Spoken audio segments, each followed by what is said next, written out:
Hello there, Operation Sports. We're going to play through a few games here in my Test Padres franchise, and we're going to get up about a month into the season. Then we're going to talk about building a lineup. We're just going to talk about some theories. This is kind of a preview of an upcoming roundtable we have coming up on the site, which is going to share many perspectives on building lineups from several of our staff writers. And so, here is the lineup screen for a franchise mode. You have left-handed pitcher versus DH, one with no DH. Then you have right-handed pitcher with a DH, and then a right-handed pitcher with no DH. And so we're going to take a look at all of these and really just dive in and figure out, just share a few tips. As you go through, you can see everybody's overall. You can see their ratings, contact right or contact left, power right, power left. See their plate vision, their stealing, their speed, reaction, arm, fielding. Those are defense. The green ones, the yellow ones are batting, and the blue ones are just kind of base running. So when you get that figured out, and then you see pitchers, obviously, with no DH, they don't have their hitting ratings, which I think is an oversight on the lineup screen. Just my opinion, though. But anyways, we're going to go through here, and we're going to build two lineups, one left-handed pitcher, no DH, and the other one right-handed pitcher, no DH, since the Padres are obviously in the National League. First thing we're going to do, look at John Jay. Leading off, lefty, left fielder. He's got good contact ratings, but look at that average, 212. That's not very good for a leadoff guy, in my opinion. So we're going to move him around. Let's find somebody to replace him with. We tried, looking on the bench, no one really.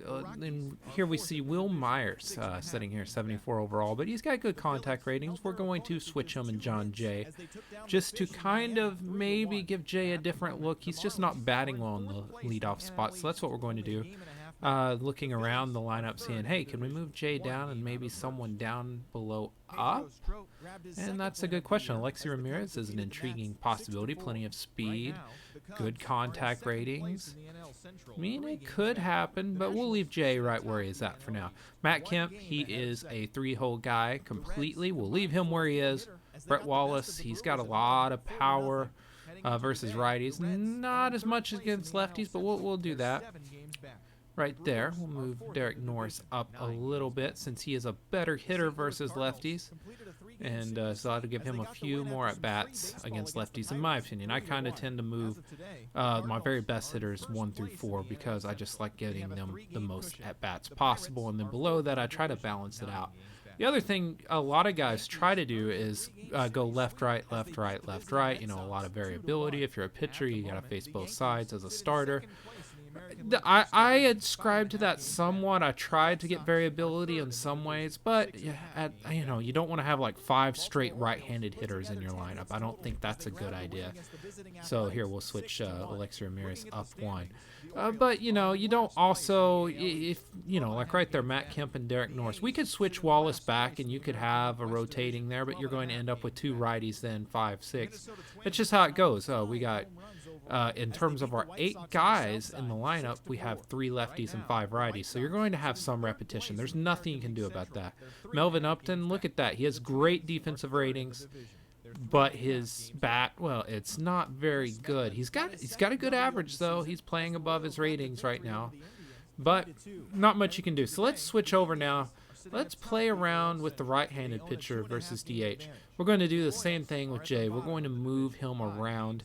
There's no need to have him, I think, in the leadoff spot where he's hitting right now. If we can find him a new spot to move him up, we can. But yeah, let's just switch him with Spangenberg here. Pretty simple. You got 2 lefties at the top of the lineup. Is that something we want to fix? I'm not sure, but we'll keep going through here and looking through. Here's Brett Wallace again in the 4-hole. Alexi Ramirez, he's in the 5-hole. And, look at some of these guys have just overbalanced in terms of, like, here you see guys like Brett Wallace who are just much better against righties than lefties. And that's just that you can see that. You can see some guys who are just specifically really good versus one side or another. Derek Norris, look at him. Not the best against a righty. When you actually compare him to the 2 backup catchers, it's pretty equal, actually. So maybe, you got to think about that. But Norris is a better overall player. You're going to be facing more right-handed pitchers statistically, so you don't want to substitute him out. That's something to keep in mind. So, as you go through and you build a lineup, I know I'm rambling a little bit, but we're just kind of just pointing out some of the things you see. Hopefully a few of these things are things you hadn't thought of yet. And this is just on a very basic, overview kind of level. I guess the best way to put it, there is a lot more that can go into a lineup. You can look at advanced stats, etc. But if you are more of a simulation guy, you end up with that. And so, yeah, it's just there's a lot of approaches. You're going to see that in our upcoming article. Let's sim a little bit. And, not bad considering we were terrible. So let's sim a little bit more, though, and see what happens. Oh, no. Yeah, well, anyways, it's never perfect. But I feel like that was an improvement. We'll see you next time.